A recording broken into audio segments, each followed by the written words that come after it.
আমরা পরিষ্কার দাবি বলি যারা দুর্নীতিবাজ, সন্ত্রাসী, চাঁদাবাজ, টেন্ডারবাজ, দখলবাজ, তাদের রাজনীতি নিষিদ্ধ করতে হবে। এটা যে দলের হোক না কেন সেইটা করতে একটু বলবেন যে আপনারা কি আসলে নিষিদ্ধ চেয়েছেন না বিচার চেয়েছেন? বদিউল আলম মজুমদার বলেছেন যে পিআর সিস্টেমে যদি নির্বাচন হয় সকালবেলা 100 সরকার বিকেল 100 সরকার, আপনি ভুল ব্যাখ্যা দিলেন। 71% এটা ভুল একটা জিনিস। পত্রিকাতে কত কিছুই আছে, এটা পত্রিকা হিসাবে কত কিছুই আছে রে ভাই, এত উত্তেজিত হন কেন? বুঝলেন না? না পত্রিকায় তো আইছে। এবং আমার পরিষ্কার বক্তব্য যে আমাদের 2024 সালে অংশগ্রহণই করতে দেয়নি, পার্টি বন্ধ করে দিয়েছিল। আমার কথা হলো আওয়ামী লীগ গণহত্যা করেছে, আওয়ামী লীগ নিষিদ্ধ ঘোষণা হোক। 71-এর প্রজাতন্ত্র শক্তি, 71-এর যারা যার বিচার করেছে তাদেরও বিচার হবে, যেই হোক না কেন।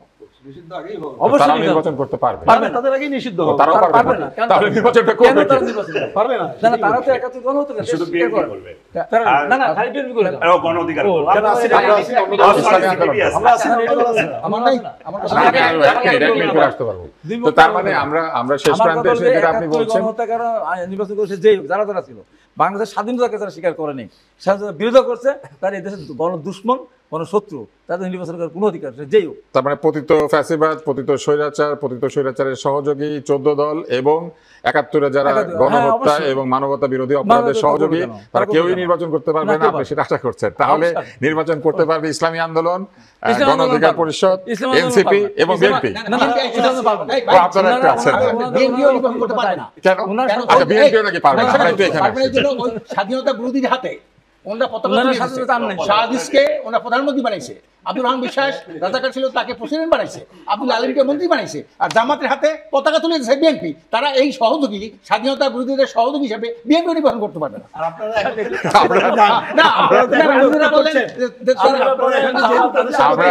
আমরা আজকে অনুষ্ঠানের শেষ প্রান্তে এসে কিন্তু আপনি 1 মিনিট বলতে পারবেন, সময় আছে। 1 মিনিট বলবো, আমি 1 মিনিট বলবো না, 1 মিনিটে কিন্তু 1 মিনিটে কিন্তু হ্যাঁ 1 মিনিট। সেটা হলো যে এখন ওনারা সহযোগী ছিল আওয়ামী লীগ, কি বলবো, এটা জবাব দেবো না, আমার কথাটা আমি বলবো। রাশেদ আপনার কাছে এবং জামাতের কাছে সবার শেষে আছে, কারণ আপনাদেরই শুধু কোনো অভিযোগ নাই, আপনারা কারোর সাথে সহায়তা করেন। রাজনীতিবিদরা অনেকটা হয় কি, যখন নীতি হারাই ফেলে তখন জানা ধরনের কথা বলতে। আচ্ছা শোনেন, 1 নম্বর হলো, শোনেন 14 সালে আমাকে বলতে দাও, 14 সালে আমরা একটু বলতে দিই, আমরা একটু বলতে দিই। 14 সালে হাবিব ভাইয়ের নির্বাচন যায় না, আমরাও যাই না। 18 সালে ওনরাও গেছে, আমরাও গেছি। আমরা করছি কি 10:30টার দিকে আমরা বর্জন করছি। ওনরা করছি কামাল হোসেন নেতৃত্বে ঐক্যফ্রন্টের নামে 6 জন এমপি যাইয়া আওয়ামী লীগকে বৈধ দিল 23 সাল পর্যন্ত। ওনরা কিন্তু দিল। তাহলে আমরা যে নির্বাচন বর্জন করলাম, ওনারা কিন্তু আওয়ামী লীগ বৈধ দিয়েছে। মহিলা হলো, শোনেন, এরপরে হলো বলে যে স্থানীয় নির্বাচনে আমরা প্রার্থী দিচ্ছি, ওনারাও দিয়েছে। কেন এই ডাক্তার শাহাদাত কিসে, ডাক্তার শাহাদাত কোন জায়গায় এসে স্থানীয় নির্বাচন,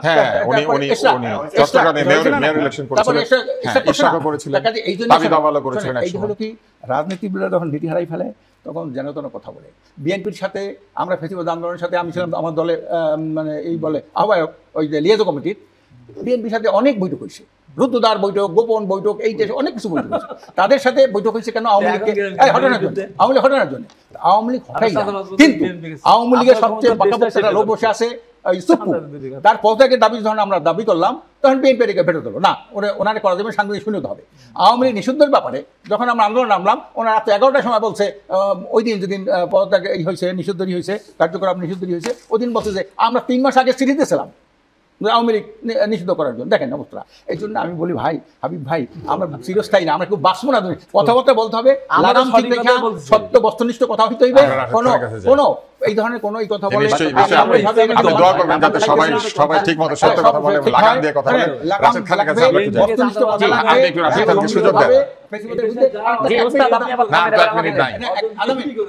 আমরা পরিষ্কার দাবি বলি যারা দুর্নীতিবাজ, সন্ত্রাসী, চাঁদাবাজ, টেন্ডারবাজ, দখলবাজ, তাদের রাজনীতি নিষিদ্ধ করতে হবে। এটা যে দলের হোক না কেন সেইটা করতে হবে। আমাদের উস্তাদ তিনি অলরেডি 3 মিনিট বলেছে, আমি 3 মিনিট বলে শেষ করি। 3 মিনিট বলে নাই, 3 মিনিট বলতে দেই না। দেখেন, আমার মনে হয় এখন সেই বাস্তবতা নাই জাতীয় পার্টির পক্ষে কি অবস্থান নেবে।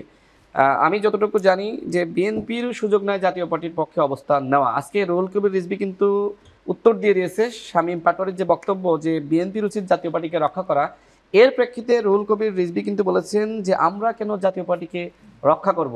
আমাদের গতকাল নুরুল হক নূরকে দেখার জন্য রুহুল কবির রিজভী সাহেব গিয়েছিলেন, আমি সেখানে নিজে উপস্থিত ছিলাম। তিনি প্রশ্ন করেছেন যে যদি রাশেদ খান মেনন, হাসানুল হক ইনুরা তারা জেলে, কিন্তু এই জিএম কাদের কেন জেলের বাইরে, ভারতের অনুগত দাস। তিনি বলেছেন যে জিএম কাদের ভারতের অনুমতি ছাড়া কি আলোচনা হয়েছে বাংলাদেশে মানে বলতে পারবে না জনগণের সামনে, সেই জাতীয় পার্টি জিএম কাদের বাংলাদেশে কিভাবে রাজনীতি করে। দেখেন, আমার মনে হয় বাংলাদেশের প্রত্যেকটা দল জাতীয় পার্টি তার দশকদের বিচার চায়, নিষিদ্ধ চায়। হয়তো ভাষাগত এখানে কিছুটা পার্থক্য আছে। আর ভাই যেটি আরেকটি কথা বলেছিলেন যে সেকেন্ড লার্জেস্ট পার্টি হলো জাতীয় পার্টি, এইটার কোনো বাস্তবতা বাংলাদেশে নাই। জাতীয় পার্টিকে আওয়ামী লীগ একটি গৃহপালিত দল বানিয়েছিল, এখন ভারতের সহযোগিতায় মূলত জাতীয় পার্টির কাঁধে ভর করে আওয়ামী লীগকে ফিরিয়ে আনতে চাই এদেশের কিছু গোয়েন্দা সংস্থার লোকজন এবং ভারতীয়রা।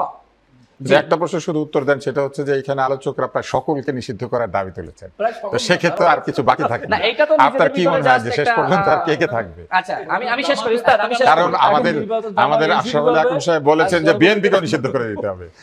না বিএনপি নিষিদ্ধ বলছি, ওনার কথার উপরে আমি বলছি যে যদি আপনি আর কথা বলবেন না, আপনার কথা শেষ হয়েছে। আপনি এই কথা আপনি আর বলবেন না। আমি শেষ করি। ভাই কিন্তু আবার ইসলামী আন্দোলনকে নিষিদ্ধ করার দাবি জানিয়েছে যে তারা কিন্তু ফ্যাসিবাদের সহযোগিতা ছিল। এটা নিজেদের মধ্যে জাস্ট একটা খোশ গল্প বা ইয়ার্কি, কিন্তু বাস্তবতা হলো এই বাংলাদেশে মনে করেন জাতীয় পার্টিকে সুযোগ দেওয়া হলো, আমার কথার কথা, সরকার নিষিদ্ধ করলো না, সুযোগ দেওয়া হলো। আচ্ছা বলেন, যারা গণ অভ্যুত্থানের শক্তি এই জাতীয় পার্টিকে রাস্তায় নামতে দিবে, ভোটে নামতে দিবে, সেই বাস্তবতা বাংলাদেশে নাই। অন্তর্বর্তীকালীন সরকার যদি মনে করে আওয়ামী লীগকে নামতে দিবে, সুযোগ দিবে, আওয়ামী লীগের কোনো প্রার্থী, জাতীয় পার্টির কোনো প্রার্থী এলাকায় গিয়ে গণসংযোগ করতে পারবে না। এখনকার তরুণরা কিন্তু ভাইদের মতো না, ভাইরা ভুল করেছে, আমরা ভুল করতে রাজি নই। ধন্যবাদ। আমরা সব শেষে জাবেদ রাসিন আপনার কাছে যাব। আপনি পরাজিত শক্তি, আপনি গণহত্যার দশক, রাশেদ, আপনি গণহত্যা চালিয়েছেন। রাশেদ, জাবেদ এখানে সবচেয়ে ধৈর্যশীল। না দেওয়া আমার নৈতিক দায়িত্ব। জাবেদ এখানে সবচেয়ে ধৈর্যশীল। আপনারা যদি জাবেদকে কথা বলতে না দেন তাহলে আমাদের দায়িত্ব এটা। আমরা কি গণহত্যার দশকে আবার ফিরে আসবো? এটা কি সম্ভব? আমরা এখানে এসে আসলে আপনাদেরকে থামতে হবে। আমি জাবেদ রাসিনকে ফ্লোর